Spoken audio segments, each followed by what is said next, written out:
Un îlot de chaleur urbain est le phénomène d'élévation des températures d'un milieu urbain à un milieu naturel. C'est aujourd'hui une question de santé publique car ils sont de plus en plus nombreux et il y a de plus en plus d'épisodes de canicule qui sont longs et intenses, donc qui aggravent la santé des citoyens et de la biodiversité locale. On parle de plusieurs degrés supplémentaires.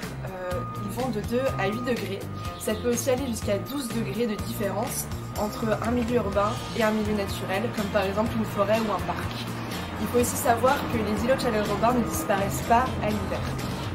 Ils continuent d'exister, on les sent moins, mais un îlot de chaleur urbain, même en plein hiver, en plein mois de décembre ou janvier, sera beaucoup plus chaud que par exemple un milieu naturel ou un parc dans mon cas.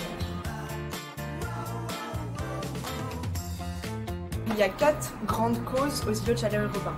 Le premier, c'est la morphologie urbaine et la taille des villes qui sont de plus en plus étalées, les gaz à effet de serre, la minéralisation des villes et enfin l'imperméabilité des sols.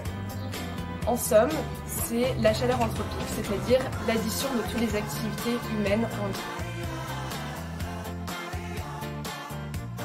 Quelle solution pour les îlots de chaleur urbains? Il y en a 3 grandes. La première serait de par exemple délaisser sa voiture au profit des transports en commun car moins de voitures égale moins de gaz à effet de serre dans l'air.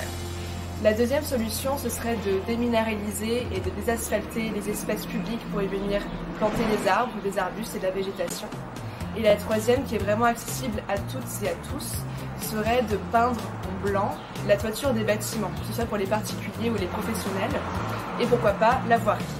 Peindre en blanc la toiture par exemple et la voirie, ça voudrait dire que les rayons de soleil qui arrivent sur la surface de la Terre ne vont pas être absorbés mais vont être directement rejetés dans l'air. C'est la couleur sombre qui absorbe la chaleur et qui la retient. En tant que citoyen, on a plusieurs façons d'agir, on a plusieurs programmes qui existent. Il y a Verdir le Sud, qui est un programme piloté par le regroupement des écoquartiers et financé par l'INSPQ et l'Institut national de santé publique du Québec, qui propose de déminéraliser et de désasphalter les espaces publics afin d'y planter des arbres, des arbustes et de la végétation.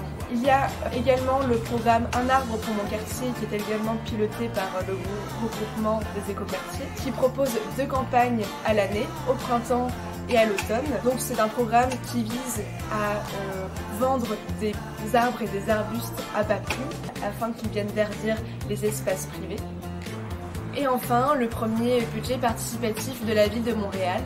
Par exemple, à Piton-McGill, un projet a été proposé qui s'appelle La nature en ville dans Piton-McGill, qui vise à verdir des espaces publics vacants et d'en faire des lieux de socialisation et de nature, ainsi que d'agriculture urbaine.